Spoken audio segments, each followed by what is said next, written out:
পানি ছিল বিষাক্ত, কিন্তু নবী করিম সাল্লাল্লাহু আলাইহি সাল্লামের থুতু মুবারকের বদৌলতে এই পানি এত মিষ্টি। আপনারা আমি নেওয়ার পরে আমার মুহিব্বিনরা খেতে পারবেন। আর যদি কোনোদিন আপনারা আসেন তাহলে আপনারা খাওয়ার পরে এটা উপলব্ধি করতে পারবেন যে এই পানি কত পরিমাণ মিষ্টি। সুবহানাল্লাহ। এই পানির অপর নাম হচ্ছে শিফা, আরোগ্য। এই পানি পান করার মাধ্যমে যত বড় রোগ হোক আল্লাহ রাব্বুল আলামিন নবীজির উসিলায় ওই রোগকে আরোগ্য দিবেন ইনশাআল্লাহ। নবীজি সাল্লাল্লাহু আলাইহি ওয়াসাল্লামের থুতু মুবারক যে পানিতে লেগেছে সেই পানি এখন পান করছি আলহামদুলিল্লাহ, এবং সেই পানি দিয়ে ওযু করছি। আমি এখান থেকে পানি নিয়ে যাব বাংলাদেশে।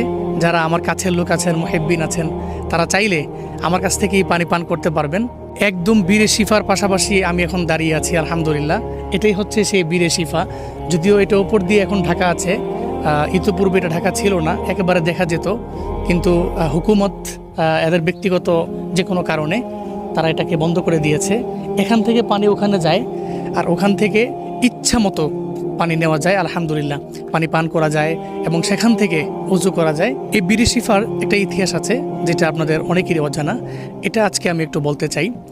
নবীজি সাল্লাল্লাহু আলাইহি ওয়াসাল্লাম এবং সাহাবায়ে কেরামরা এর পাশ দিয়ে যখন অতিক্রম করছিলেন, সাহাবায়ে কেরাম অনেক বেশি তৃষ্ণার্ত হয়ে গিয়েছিলেন।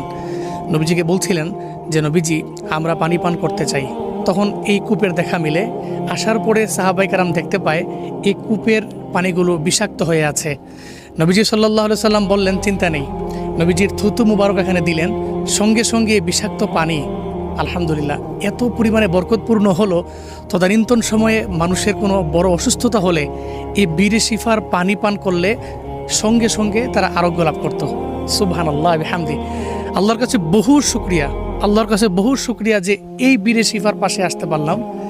আমরা বাংলাদেশে আমাদের বসবাস।